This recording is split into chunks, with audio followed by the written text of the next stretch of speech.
Hello friends, I am Vijayan Veliyavaril. All are welcome to my YouTube channel.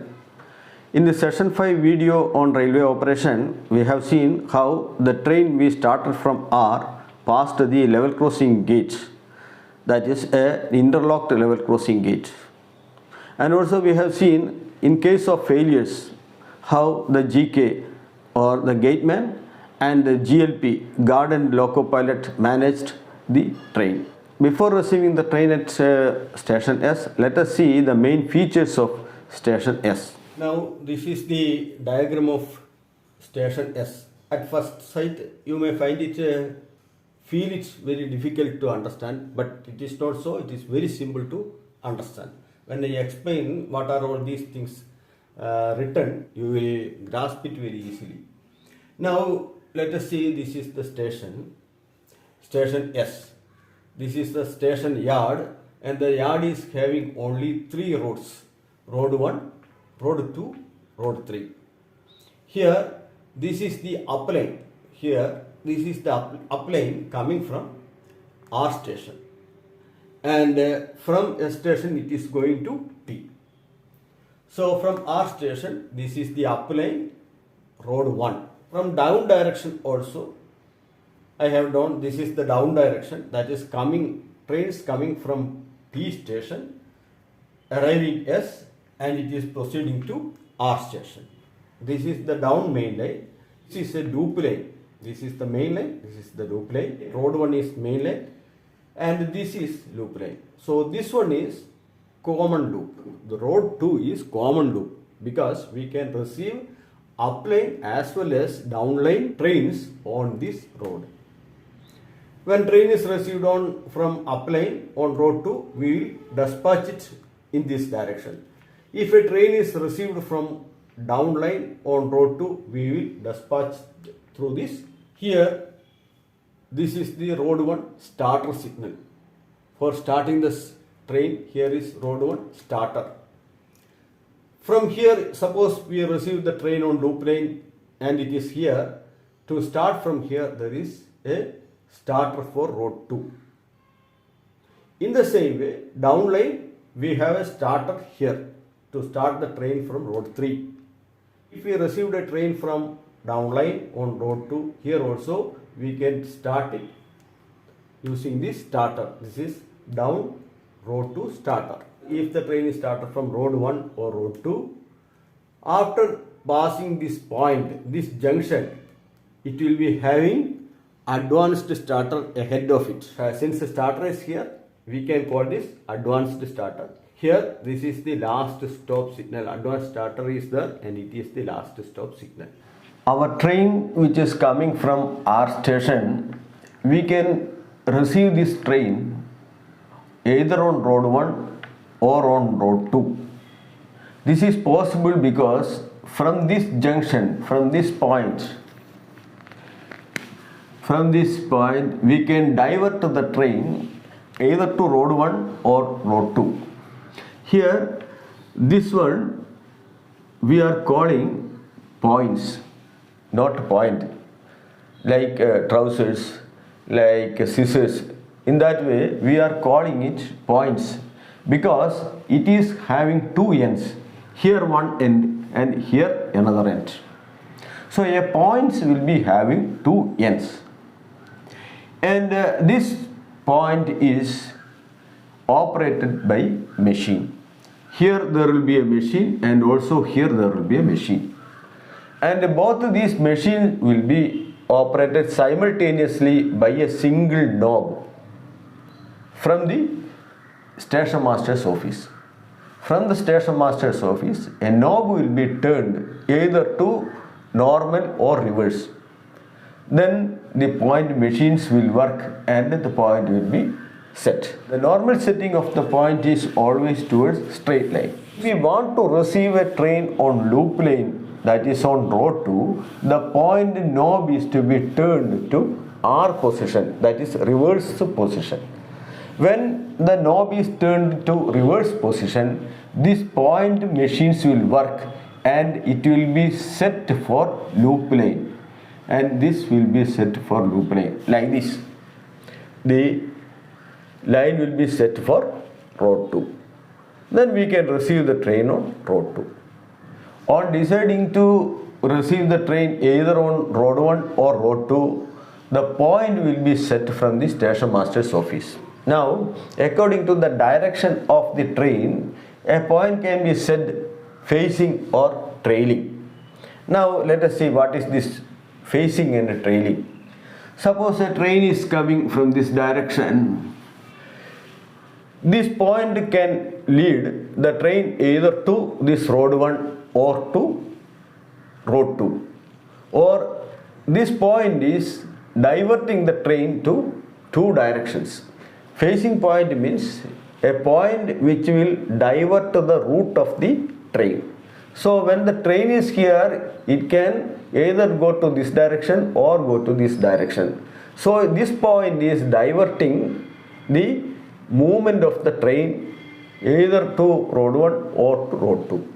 So a point diverting the movement of the train is called facing point. So for this train, this is a facing point. Now let us take the case of this point. If a train is here, can it divert, this point can divert this train to two route? No. Here two lines are joining together and it is going as a single track. Two tracks from this direction, this direction, two tracks are coming and this joined together and going as single track. And here the train cannot be diverted. This point is called, such points are called trailing point. According to this train which is moving in this direction, this is a trailing point. So according to the movement only we can say the point is either facing or trailing, because if suppose we are shunting an engine is coming back this direction, what happens? This point becomes facing, because this point can divert the train to two directions. So then it is a facing point. So for the train coming from this direction, this is a facing point, whereas a train going to this direction, this is a trailing point. Here we can see 50B, 50A I have written. See this point, a point will be having two ends. This is one end and this is the other end. Both these ends will work together when the knob from the SM office is turned. Either it will set for normal, that is for straight line, or reverse for the loop line. Here the point is named 50. We are just giving it a number, point number 50. This point number 50 has got two ends. And the end near to the station master's office is called A end, and the end far away from the station master's office is called B end. So this point 50, this end is called 50A end and this end is called 50B end. In the same way, we can say this is point number 52, this is far away from the station, hence it is called B, and this is called 52A end. Likewise, all the points are given this number. Now let us see, we have received a train on road 1. Here the engine is at this end, it is standing at the foot of this starter signal, and the bogies are lying here, and here is the guardrail. The GLP must ensure that the train is stopping within the fouling mark of this road. Where is the fouling mark? Here you can see a concrete structure made, and here written FM. Here it will be written FM, or in some cases it will be written FP, fouling point or fouling mark. Here also it will be like a concrete small structure will be there, and it will be having FM written on it. That is the fouling mark. Trains, whenever it is stopped at the station, it should be within these fouling marks or fouling points, because otherwise if it is beyond this fouling mark, if it is standing beyond this fouling mark here, there is a chance that when another train is received on road 2, it will hit the side of this train. So here is the fouling mark given, so that the train should be stopped within this fouling mark. Then the other train which is coming on road 2 will not hit the side of this train. So fouling point will be there between the two diverting tracks. Now we will come to other important features of the station. See, a station is just like a house in a city. House in a city will have a compound wall which marks the boundary of the house, and it will be having a gate. That gate will not be normally locked. You can just open the gate and get in. Only if somebody inside the house opens the front door, you can enter the house. The station is just like that. Here it is a station. Station is having a boundary. That boundary is marked by the distant signal. This is the outermost signal of this station, and it is a permissive signal. So the train can freely enter here. It is not restricting the movement of the train. If it is yellow, he must observe caution, that's all. If it is green, he can pass with normal speed. So this signal is the permissive signal, or we can say this is the distant signal of the station, and this marks the boundary of the station. This is the outermost signal of the station. So here this is a distant signal. In the same way, in the downline also there will be a distant signal. Area between these two distant signal will be called station limit. The station limit of this station S is between the distant signals. For all railway stations it will be like that. If distance is available between the distance, it is the station limit. Now from the distance the train passes, whether it is at on or off, the train passes the distant signal and it approaches the first stop signal. Here signal distant wants that distant gives information that it is going to see the train is going to meet a stop signal. So that stop signal is the first stop signal of the station, and that is called home signal. Now this home signal is actually the door for this house. This home signal is actually the door for this station. Without opening this or without taking off this home signal, no trains can enter this station. So this is the door. See, this is the gate. We can say distant is the gate of the compound wall of the house. There is distant and there is home signal. This is the first stop signal. This is the first signal of the station. Distant is the first signal of the station, whereas home is the first stop signal of the station. So the distance between the distant signal and home signal will be normally 1000 meters, and if there is an inner distance between these two signals, then the distance between distant signal and the home signal will be 2000 meters. While talking about this LC gate, I haven't mentioned about this inner distance, so I am correcting it now.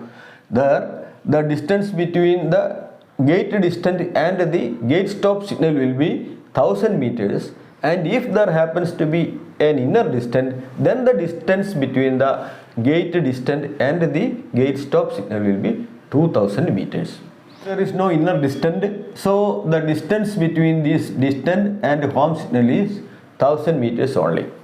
So here there is the home signal. It is the door for this train to enter the station. These are actually the important features of this station. See, for the train now coming from station R, it is approaching this station S. Station S had granted line clear for this train. Before granting line clear, he should ensure that the block section is clear. That is, the block section between R and S is clear of trains and all other obstructions. Station R, the block section commences from advanced starter or LSS. From there, the block section commenced. To pass that advanced starter, the loco pilot got the authority to proceed. That is the off position of LSS. So he entered the block section. Now where this block section will end?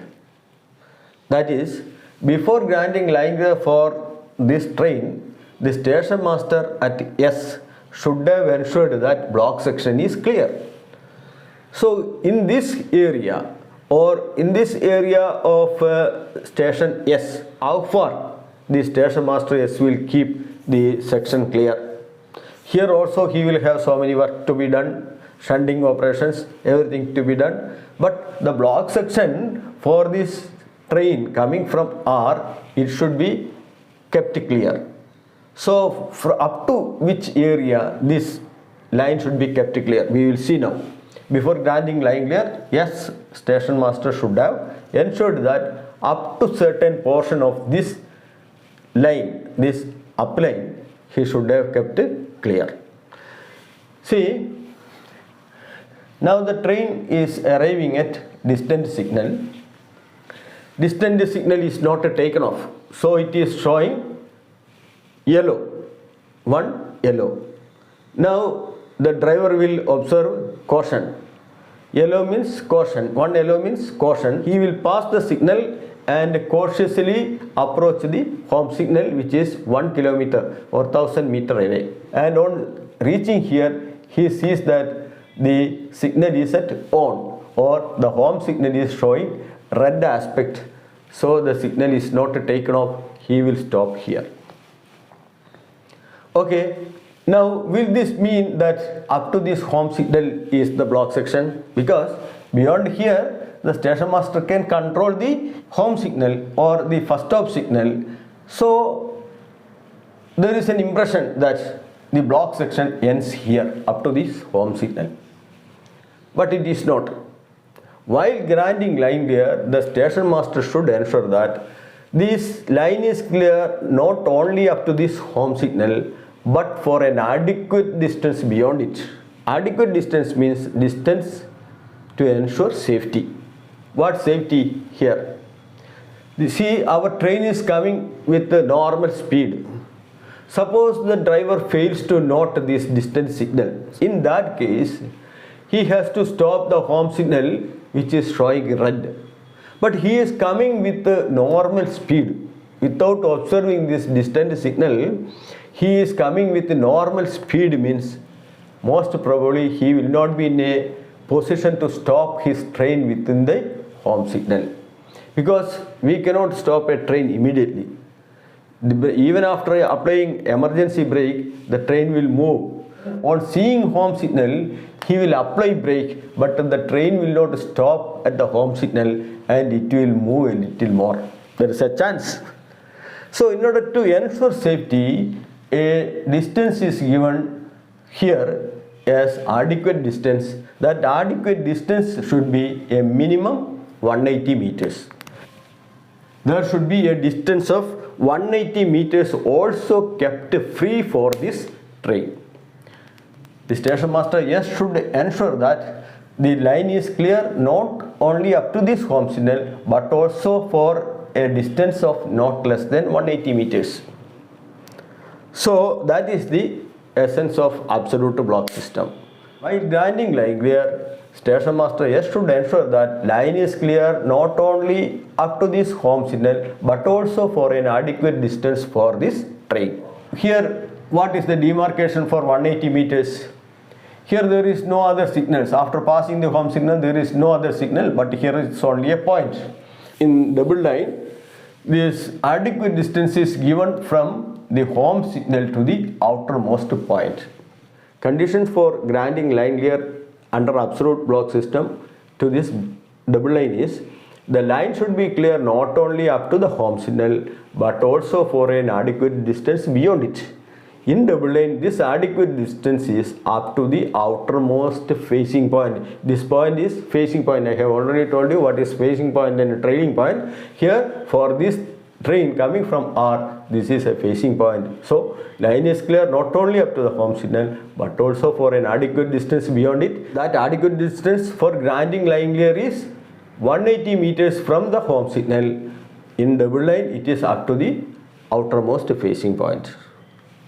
Okay, so here while granting line clear, SM has kept line clear not only up to this home signal but also up to the outermost facing point. So this point, up to this point, is called the block section. So the block section in double line is up to the outermost facing point of the station. While SM is granting line clear for a down train, he should ensure that line is clear up to the outermost facing point in the down direction. And we are very clear about the block section now. Yes, the block section is from the advanced starter of R station, and up to the outermost facing point of S station. That is the block section. Now in certain stations, see, after grinding line clear, station master has kept line up to this point, outermost point, clear of all obstructions. But in certain stations, it will require that some shunting is to be done here, some engine to be taken from towards here and taken to this side, or some other vehicles to be taken here and taken to this road one. So that shunting will become essential, necessary in certain stations. So in such cases, in certain stations, here in this area, a board will be placed.